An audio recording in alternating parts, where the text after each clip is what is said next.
Sahabat Irman Hidayah, bayangkan sebuah detik paling sunyi dalam hidup manusia. Detik ketika dunia perlahan menjauh, sementara akhirat mulai memanggil. Di saat itulah, seseorang mulai merasakan perubahan halus yang tidak bisa dijelaskan, seolah ada malaikat yang mengawasi dari balik tirai tak terlihat. Para ulama berkata, ketika malaikat maut mendekat, ketika saat sakaratul maut akan datang, dunia terasa memudar. Apa yang dulu membuat kita sibuk, perlahan kehilangan makna. Apa yang dulu kita kejar, tiba-tiba tak punya arti. Inilah momen ketika manusia berdiri di antara dua alam, dan hanya Allah yang tahu seberapa dekat jaraknya. Sekarang, mari kita renungi bersama. Apa saja tanda-tanda yang menunjukkan bahwa malaikat maut sudah dekat dan sakaratul maut akan segera datang? Sebelum kita lanjutkan, tolong tekan like dan subscribe untuk terus mendukung dakwah ini, dan tulislah amin di kolom komentar. Semoga Allah melindungi kita dari api neraka. Bismillah, mari kita simak. Assalamualaikum warahmatullahi wabarakatuh.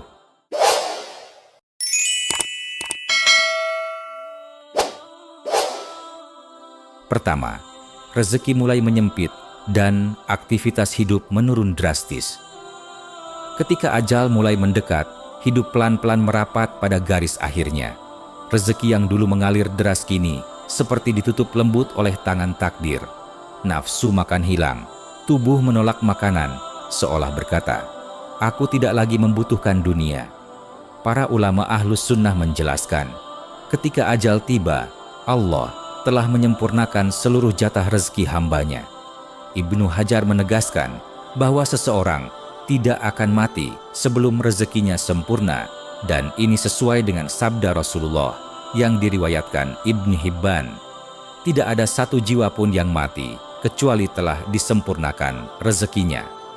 Dari sisi medis, tanda-tanda ini terlihat sangat nyata. Metabolisme menurun, cairan tak lagi diserap, tubuh melemah dan berhenti meminta energi. Seakan-akan seluruh sistem kehidupan diberi perintah berhenti. Imam Al-Ghazali menyebut bahwa ketika ruh bersiap keluar, ia melepaskan keterikatannya pada dunia, sehingga jasad pun perlahan ikut memudar fungsinya. Disinilah manusia seharusnya merenung bahwa hidup sebenarnya bukan tentang banyaknya rezeki, tetapi bagaimana kita mensyukurinya sebelum catatannya benar-benar ditutup. Sebab ketika malaikat maut sudah mendekat, yang tersisa hanyalah amal yang pernah kita titipkan kepada Allah, bukan harta yang selama ini kita kejar. 2. Indra mulai melemah dan kesadaran menurun. Ketika malaikat maut mulai mendekat, manusia tidak langsung mati begitu saja. Ia melalui fase panjang yang sangat halus, namun amat jelas bagi siapapun yang pernah merawat orang dalam detik-detik akhir hidupnya. Ulama menjelaskan bahwa ketika ruh mulai ditarik dari tubuh, maka pintu-pintu indera perlahan ditutup. Mata yang dulu melihat jelas mulai kabur. Pendengaran yang dulu tajam kini hanya menangkap suara samar. Bahkan kesadaran datang dan pergi seperti ombak yang melemah di tepi pantai. Imam Al-Ghazali dalam Ihya Ulumuddin menggambarkan bahwa ketika ruh mulai terangkat, tubuh seperti rumah yang perlahan dipadamkan lampunya satu persatu, hingga akhirnya kegelapan mengambil alih seluruh sudutnya. Medis pun menyaksikan hal yang sama. Pasien menjelang akhir hidup mengalami terminal decline, sebuah kondisi ketika otak mengurangi fungsi sadar dan tubuh berhenti merespons rangsangan dengan baik. Rasulullah bersabda, "Sesungguhnya pandangan itu mengikuti ruh." Hadis riwayat Muslim. Maknanya, ketika nyawa mulai naik menuju kerongkongan, mata tidak lagi mampu mengendalikan arah pandangannya. Ia terangkat, kosong, seolah memandang sesuatu yang orang lain tidak melihat. Ibnu Hajar Al-Asqalani menjelaskan bahwa melemahnya indera bukan semata tanda fisik, tetapi tanda bahwa dunia sedang dilepas dari seseorang dan ia sedang disiapkan untuk memasuki alam lain yang jauh lebih hakiki. Maka, ketika engkau melihat seseorang yang mulai tidak mampu melihatmu, tidak mendengarmu, tidak mengenalmu, ketahuilah bahwa ia sedang berdiri di ambang batas kehidupan. Saat itu, dunia menjauh dan akhirat mendekat dengan langkah yang pasti. 3. Perubahan nafas yang tidak wajar. Ketika ajal mulai mendekat, tubuh menunjukkan tanda yang tak bisa ditolak. Nafas yang dulu teratur kini berubah menjadi hembusan panjang yang tersengal, terputus-putus, seolah dada menahan beban yang tak terlihat. Dalam dunia medis, ini disebut Chinese Stokes breathing, napas yang datang dan pergi seperti gelombang terakhir sebelum kapal kehidupan merapat ke pelabuhan keabadian. Namun, para ulama menafsirkannya lebih dalam. Mereka mengatakan, inilah momen ketika roh mulai ditarik dari seluruh penjuru tubuh. Setiap helaan nafas adalah tanda perpisahan, dan setiap tarikan panjang adalah usaha terakhir jasad bertahan sebelum menyerah pada ketetapan Allah. Rasulullah menggambarkan sakaratul maut dengan sangat menggetarkan. Kesakitan maut itu seperti setiap urat dipisahkan. Hadis riwayat Ahmad. Imam Al-Ghazali menjelaskan bahwa perubahan ritme nafas adalah tanda roh mulai berkumpul di dada, bersiap keluar menuju alam lain. Ibnu Hajar juga menyebut bahwa beratnya dada merupakan bagian dari proses pencabutan, sebagaimana malaikat mendekat dan tabir dunia perlahan ditutup. Inilah detik-detik ketika manusia tidak lagi mampu berkata-kata, hanya nafas yang menjadi bahasa terakhirnya. Setiap hembusan membawa pesan, dunia sudah selesai dan pintu akhirat telah terbuka. Pada saat seperti ini, tidak ada yang bisa menolong kecuali amal yang tulus dan rahmat Allah yang luas. Semoga Allah menjadikan hembusan nafas terakhir kita sebagai penutup yang paling baik, bukan awal dari penyesalan abadi. 4. Tubuh mulai dingin dari kaki ke atas. Di antara tanda paling jelas bahwa malaikat maut telah mendekat adalah ketika tubuh mulai kehilangan kehangatannya. Dingin itu merayap perlahan dari telapak kaki, naik ke betis, lalu menyebar ke seluruh tubuh, seperti sebuah isyarat bahwa perjalanan jasad di dunia telah sampai pada ujungnya. Secara medis, dokter menyebut ini sebagai peripheral shutdown. Aliran darah berhenti menuju ujung-ujung tubuh karena organ-organ vital bersiap berhenti bekerja. Namun para ulama telah lama menyebutnya sebagai awal perjalanan ruh untuk meninggalkan jasad.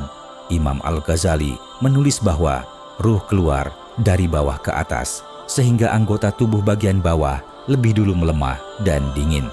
Para perawat jenazah pun mengakui bahwa tanda pertama dari kematian yang mendekat bukan pada nafas atau detak jantung, tetapi pada dinginnya kaki yang tidak lagi merespon sentuhan. Dan dalam riwayat-riwayat tentang sakaratul maut, para ulama menjelaskan bahwa ketika malaikat maut mendekat, tubuh mulai kehilangan kekuatannya sedikit demi sedikit karena ruh yang selama ini menjadi sumber kehidupan mulai ditarik dari tempat-tempat terjauh di tubuh manusia. Dingin itu bukan sekadar fenomena biologis, tetapi sebuah pengingat menggetarkan bahwa hidup ini hanya singgah sebentar dan perjalanan sejati baru akan dimulai. Pada momen itu, dunia tak lagi berarti. Harta, jabatan, dan ambisi seakan runtuh, digantikan oleh satu kenyataan agung. Seseorang akan segera berdiri di hadapan Allah, membawa semua amalnya, yang baik maupun yang buruk. Semoga Allah melembutkan sakarat kita dan menutup hidup kita dalam iman. 5. Muncul ketenangan aneh atau kegelisahan yang tak bisa dikendalikan. Ada momen menjelang kematian di mana seseorang tiba-tiba tampak sangat tenang, seolah beban hidup yang selama ini menumpuk tiba-tiba runtuh. Wajahnya lembut, matanya teduh, bibirnya tersenyum tanpa sebab. Para ulama menyebut ketenangan ini sebagai busyira, kabar gembira dari Allah bagi hamba yang akan kembali dalam keadaan baik. Ibnul Qayyim berkata, ketika ruh mengenal tempat kembalinya, surga atau neraka, ia pun gelisah atau tenang sesuai nasibnya. Namun pada jiwa yang penuh dosa, tanda itu muncul sebaliknya. Kegelisahan hebat, tangan gelisah meremas, pandangan liar mencari pertolongan, hingga napas yang naik turun, tak beraturan, seakan sedang dikejar ketakutan yang tidak terlihat oleh mata manusia. Medis menyebutnya kecemasan terminal atau agitasi menjelang ajal, tetapi para ulama memahaminya lebih dalam. Ini adalah guncangan jiwa ketika melihat sesuatu yang tak lagi mampu ditolak, hadirnya malaikat maut. Imam Al-Ghazali menulis bahwa hati manusia sudah bisa mencium aroma akhir perjalanannya, maka ia merespons sesuai keadaan batinnya selama hidup. Jika hidupnya dipenuhi iman, datanglah ketenangan yang lembut bagaikan sentuhan rahmat. Tetapi jika hidupnya dipenuhi maksiat, tubuh pun merespons dengan kegelisahan yang berat dan menakutkan. Fenomena rohani dan medis ini saling melengkapi, menunjukkan bahwa manusia bukan sekadar tubuh. Di balik denyut nadi yang melemah, ada jiwa yang sedang bersiap menghadap malam paling sunyi dalam hidupnya. Dan di sisi itu, malaikat maut sudah berdiri, menunggu perintah Allah untuk menutup kisah dunia sang hamba. 6. Menyebut nama orang yang sudah meninggal atau melihat sesuatu yang orang lain tidak lihat. Inilah salah satu tanda yang paling halus namun paling menggetarkan hati.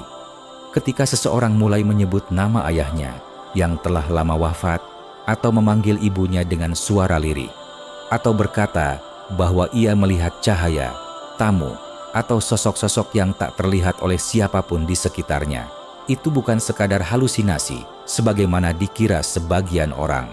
Para ahli medis menyebut fenomena ini sebagai visioning, sesuatu yang kerap terjadi pada pasien menjelang napas terakhir. Namun para ulama menambahkan lapisan makna yang jauh lebih dalam. Ibnu Katsir rahimahullah menjelaskan bahwa ketika ajal mendekat, tabir antara manusia dan alam malaikat dibuka. Apa yang sebelumnya tersembunyi kini mulai tampak. Malaikat rahmat atau malaikat azab mendekat, duduk di sisi kepala, memperlihatkan akhir perjalanan seseorang. Sebagian melihat wajah-wajah penuh ketenangan, seakan menjemputnya dengan lembut. Sebagian lagi melihat sosok yang membuatnya gemetar, sehingga ia menyebut nama-nama orang saleh yang dicintainya, berharap perlindungan. Imam Al-Ghazali mengatakan bahwa roh pada saat-saat ini mulai memasuki alam yang lebih nyata dari dunia, sehingga ia melihat hakikat yang tidak dapat dilihat oleh mata manusia biasa. Karena itu, seseorang mungkin tersenyum kepada sudut kamar yang kosong, atau menatap ke langit-langit seakan melihat tamu agung yang datang. Sahabat, saat-saat seperti ini bukanlah waktu untuk bertanya-tanya apakah ia berkhayal atau tidak. Inilah waktu untuk berada di sisinya, menuntunnya dengan lembut, membisikkan kalimat tauhid, dan menenangkan hatinya. Sebab pada detik-detik inilah pintu dunia mulai tertutup dan pintu akhirat mulai terbuka. Semoga Allah menjadikan kita termasuk orang yang dijemput oleh malaikat rahmat dengan wajah yang berseri. 7. Pandangan kosong ke atas dan tubuh terhenti perlahan. Pada detik-detik terakhir kehidupan, manusia memasuki fase yang paling sunyi, paling jujur, dan paling dekat dengan alam yang tak terlihat. Para ulama menjelaskan bahwa inilah momen ketika malaikat maut berdiri di sisi kepala, sementara tabir dunia ditutup selamanya. Rasulullah bersabda, ketika ruh dicabut, pandangan mengikuti ruh itu. Hadis riwayat Muslim. Maka tidak heran jika mata seseorang tiba-tiba menatap kosong ke arah atas, seolah-olah melihat sesuatu yang tidak bisa disaksikan mata yang masih hidup. Secara medis, tubuh mulai menyerah. Jantung berhenti memompa, napas lenyap perlahan, pupil membesar, dan seluruh otot melepaskan ketegangan terakhirnya.